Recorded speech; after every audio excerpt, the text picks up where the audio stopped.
Hello everyone. Past adjustment पर based कुछ examples मैंने और लिए हैं यहाँ पर।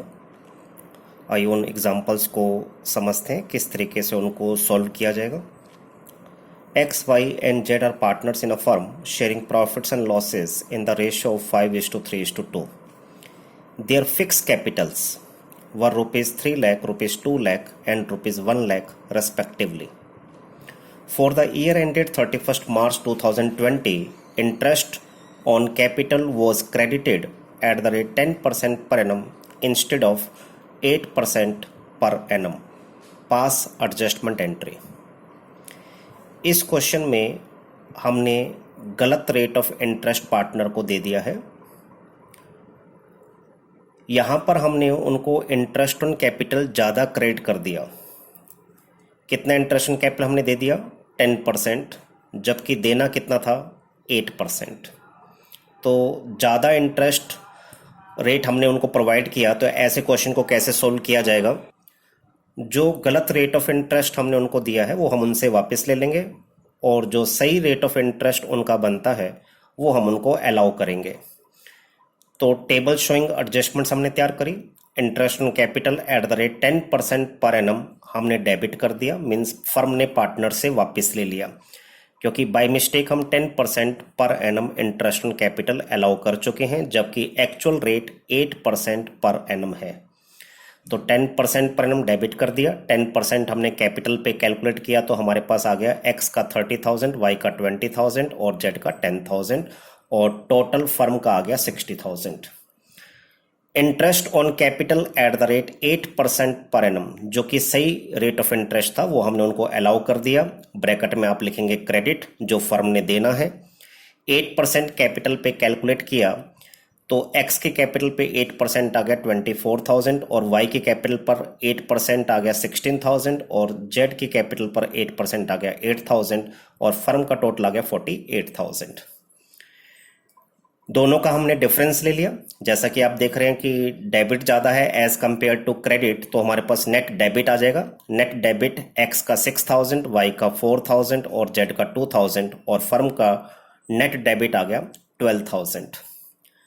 नेट डेबिट मतलब ये फर्म ने पार्टनर से लेना है। इट मीन्स फर्म ने अगर पार्टनर से लेना है तो पहले नहीं लिया गया, तो पहले जो प्रॉफिट पार्टनर्स को दिया गया वो कम दिया गया। अगर हम ये पहले ले लेते उनसे तो इससे हमारा प्रॉफिट इंक्रीज हो जाता, फिर पार्टनर्स को जो प्रॉफिट मिलता वो ज़्यादा मिलता। तो इट मीन्स ये जो 12,000 फर्म का है, इसे हम एज अ प्रॉफिट पार्टनर्स में डिस्ट्रीब्यूट कर देंगे। तो ₹12,000 should be distributed as profit in 5:3:2। तो एज प्रॉफिट हमने पार्टनर्स को देना है, यानी हम इसे क्रेडिट कर देंगे। तो 12,000 को जब हमने 5:3:2 में डिस्ट्रीब्यूट किया तो एक्स का शेयर आ गया 6,000, वाई का 3,600 और जेड का 2,400 और फर्म का 12,000। अब हम इसका नेट इफेक्ट ले लेंगे, डेबिट और क्रेडिट का। नेट इफेक्ट जब हमने लिया तो एक्स का नील है, यानी 0 आ रहा है, क्योंकि उसका डेबिट क्रेडिट बराबर है। वाई का नेट डेबिट आ रहा है, क्योंकि डेबिट ज़्यादा है क्रेडिट से, और जेड का क्रेडिट ज़्यादा है तो नेट जेड का ₹400 क्रेडिट आ जाएगा। अब इस नेट इफेक्ट से हम जर्नल एंट्री तैयार कर सकते हैं। वाई को हमने डेबिट करना है 400 से और जेड को क्रेडिट करना है 400 से। तो हमने नेक्स्ट फाइनेंशियल ईयर के बिगिनिंग में, यानी 2020 अप्रैल 1 में एडजस्टमेंट एंट्री तैयार करी। Y's current account debit to जेड्स करंट अकाउंट ₹400। करंट अकाउंट इसलिए क्योंकि पार्टनर्स की कैपिटल फिक्स्ड है। फिक्स कैपिटल में करंट से आपने एंट्री बनानी है। तो हो बेटा, आपको ये क्लियर हो गया। इसी पर मैंने एक एग्जांपल और लिया, जस्ट इसका रिवर्स, कि यहां पर हमारी फर्म ने जो इंटरेस्ट ऑन कैपिटल दिया है वो कम दिया है as compare to actual rate of interest. हमने पार्टनर्स को कम रेट ऑफ इंटरेस्ट अलाउ किया। एग्जाम्पल क्या है? A, B and C are partners in a firm sharing profits in the ratio of 2:2:1। Their fix capitals are ₹1 lakh, ₹80,000 and ₹60,000 respectively. For the year ended 31st March 2020, interest on capital was credited to them at the rate 9% per annum instead of 12% per annum. 9% per annum के हिसाब से interest दिया गया, जबकि देना कितना था 12%। तो यहाँ पर कम रेट ऑफ इंटरेस्ट हमने उनको अलाउ किया है।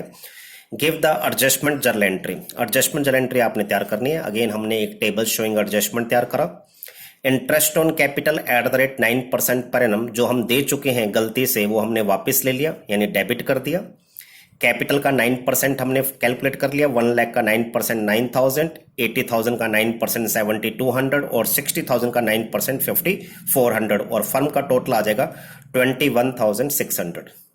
Interest on capital at the rate 12% per annum जो कि हमें देना था, जो हमने नहीं दिया, अब उनको हम दे रहे हैं। तो फर्म जब 12% के हिसाब से इंटरेस्ट ऑन कैपिटल देगी तो हमने उसे क्रेडिट कर दिया। तो 1 लाख का 12% 12,000, 80,000 का 12% 9,600 और 60,000 का 12% 7,200 और फर्म का टोटल आ गया 28,800। तो डेबिट और क्रेडिट का हमने नेट इफेक्ट ले लिया यहाँ पर। तो यहाँ पर देखिए क्रेडिट ज़्यादा है तो नेट क्रेडिट हमारे पास आ जाएगा। नेट क्रेडिट हमारे पास आ गया 3,000, 2,400 एंड 1,800 और फर्म का टोटल आ गया 7,200। नेट क्रेडिट मतलब फर्म ने देना है। इट मीन्स पहले नहीं दिया गया। अगर हम ये पहले देते तो हमारा डिविजिबल प्रॉफिट कम आता, पार्टनर्स को जो प्रॉफिट मिलता वो कम मिलता। लेकिन हमने पहले नहीं दिया तो इट मीन्स पार्टनर्स को डिविजिबल प्रॉफिट हम ज़्यादा बांट चुके हैं। तो जो प्रॉफिट हम उनको ज़्यादा बांट चुके हैं वो हम उनसे वापस ले लेंगे। तो ₹7,200 जो ये फर्म का अमाउंट है रॉन्गली डिस्ट्रीब्यूटेड एज प्रॉफिट, एक प्रॉफिट के तौर पर गलती से पहले बढ़ चुका है, वो हम उनसे वापस ले रहे हैं इन 2:2:1। तो ये हमने डेबिट कर दिया। 7,200 को 2:2:1 में जब हम डिस्ट्रीब्यूट करेंगे तो ए का शेयर आ जाएगा 2,880, बी का शेयर आ जाएगा 2,880 एंड सी का शेयर आ जाएगा 1,440 और फर्म का 7,200। अब एक अमाउंट क्रेडिट है और एक अमाउंट डेबिट है, दोनों का हमने नेट इफेक्ट ले लिया। तो ए का नेट इफेक्ट हमारे पास निकल कर आया 120 क्रेडिट क्योंकि क्रेडिट ज्यादा है, और बी का 480 डेबिट क्योंकि डेबिट ज्यादा है, और सी का 360 क्रेडिट क्योंकि सी का क्रेडिट ज्यादा है, और फर्म का यहां पर नील हो जाएगा। अब इस टेबल को तैयार करने से हमें क्लियर हो गया किसको डेबिट करना है और किसको क्रेडिट करना है। डेबिट का अमाउंट क्रेडिट के अमाउंट के इक्वल आएगा। अब यहां से हम एक जर्नल एंट्री बना सकते हैं बेटा। जर्नल एंट्री हमने बनाई यहां पर, आप ध्यान से देखें। जर्नल एंट्री हमारी बनी 2020 अप्रैल 1 को। बीस current account debit to S current account to Z's current account. 20 current account debit 480, to S current account 120 and to Z's current account 360। यहां पर भी हमने जर्नल एंट्री करंट के थ्रू बनाई है क्योंकि पार्टनर्स की कैपिटल फिक्स्ड है। Adjustment entry passed. इस तरीके से हम पास्ट एडजस्टमेंट के क्वेश्चन को सोल्व कर सकते हैं।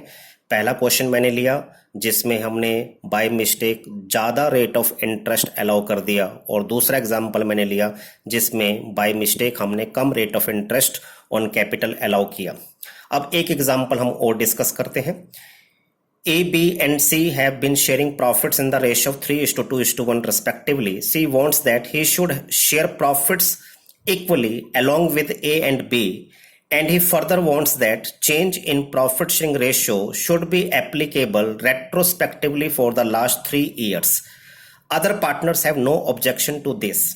The profits for the last 3 years were ₹12,000, ₹18,000 and ₹30,000. Pass adjustment entry. यहां पर 3 पार्टनर थे ए बी सी जिनका रेशो 3:1 है। सी चाहता है कि प्रॉफिट जो है वो ए और बी के बराबर उसे इक्वल मिलना चाहिए, मींस प्रॉफिट को इक्वली डिस्ट्रीब्यूट करना चाहिए, और वो ये भी चाहता है कि ये जो चेंज है वो पिछले 3 सालों से लास्ट 3 ईयर से अप्लाई होना चाहिए। अदर पार्टनर्स को इस पे कोई ऑब्जेक्शन नहीं है। इट मींस जो एक्चुअल प्रॉफिट शेयरिंग रेशियो है वो इक्वल होना चाहिए था पिछले 3 सालों से, लेकिन लगातार जो प्रॉफिट बट रहा है वो 3:2:1 में बट रहा है। तो इसमें ये जो क्वेश्चन बना है वो प्रॉफिट शेयरिंग रेशियो जो होना चाहिए एक्चुअल में वो गलत प्रॉफिट जो है किसी और रेशियो में डिस्ट्रीब्यूट हो रहा है। तो लास्ट 3 इयर्स के प्रॉफिट हमें गिवन है, हमें एक एडजस्टमेंट एंट्री तैयार करनी है। हमने एक टेबल शोइंग एडजस्टमेंट तैयार करी। Profits of last 3 years in total ₹60,000। आप देखिए 3 साल के प्रॉफिट्स का टोटल, पहले साल का प्रॉफिट 12,000, फिर 18,000 और 30,000, तीनों का टोटल 60,000 है। ये 60,000 का प्रॉफिट पिछले 3 सालों से लगातार जो है 3:2:1 में बट रहा है। तो रॉन्गली डिस्ट्रीब्यूटेड इन 3:2:1 वो हमने डेबिट कर दिया, यानी उनसे हमने वापस ले लिया। तो जब हमने इस 60,000 के प्रॉफिट को 3:1 में बांटा तो ए का शेयर आ गया 30,000, बी का 20,000 और सी का 10,000 और फर्म का टोटल हो गया 60,000। प्रॉफिट जो ये लास्ट 3 इयर्स के थे total 60,000 should be distributed in 1:1:1। ये इक्वली डिस्ट्रीब्यूट करने थे जो हमने नहीं किए, अब उनको हम इक्वली डिस्ट्रीब्यूट करके पार्टनर्स को देंगे, यानी हम उन्हें क्रेडिट करेंगे। तो सभी पार्टनर्स का शेयर आ जाएगा 20,000 ईच और फर्म का टोटल 60,000। अब एक डेबिट है दूसरा क्रेडिट है, अब इसका हम नेट इफेक्ट ले सकते हैं। नेट इफेक्ट जब हमने लिया तो ए का 10,000 डेबिट आ गया क्योंकि ए के केस में डेबिट ज्यादा है, बी के केस में 0 हो गया क्योंकि बी के केस में डेबिट और क्रेडिट उसका इक्वल है, और सी के केस में 10,000 क्रेडिट हो गया क्योंकि सी के केस में 10,000 जो है क्रेडिट इसलिए हुआ क्योंकि सी का क्रेडिट ज्यादा है एज कंपेयर टू डेबिट, और फर्म का आपका 0 हो जाएगा, नील हो जाएगा। अब इस टेबल पर बेस्ड हम जल एंट्री तैयार कर सकते हैं। एडजस्टमेंट एंट्री, यहां पर हमने डेट नहीं डाली क्योंकि क्वेश्चन में कहीं पर भी डेट हमें नहीं दे रखी, और क्वेश्चन में कहीं पर भी हमें यह भी नहीं बता रखा कि कैपिटल फिक्स्ड है या फ्लक्चुएटिंग है, तो बाय डिफॉल्ट हम फ्लक्चुएटिंग कैपिटल एज्यूम करते हैं। तो इस टेबल के हिसाब से हमारी एंट्री बनेगी as capital account debit 10,000 to Z's capital account 10,000, adjustment entry passed. तो इस तरीके से हम इन क्वेश्चंस को सॉल्व कर सकते हैं। तो आज हमने 3 एग्जाम्पल्स डिस्कस किए, जिसमें एक एग्जाम्पल बेस्ड था जिसमें हमने बाय मिस्टेक ज़्यादा rate of interest on capital allow कर दिया, और दूसरा एग्जाम्पल हमने लिया जिसमें हमने बाय मिस्टेक कम रेट ऑफ इंटरेस्ट अलाउ किया as compare to the actual, और तीसरा एग्जाम्पल हमारा बेस्ड था कि प्रॉफिट को जिस रेशियो में बांटना चाहिए था बाय मिस्टेक हमने प्रॉफिट्स को किसी और रेशियो में बांट दिया। तो ऐसी गलतियों को कैसे हमने रेक्टिफाई करना है वो आज हमने सीखा। तो होप सो बेटा आपको ये सारा क्लियर हो गया होगा। Thank you and have a nice day.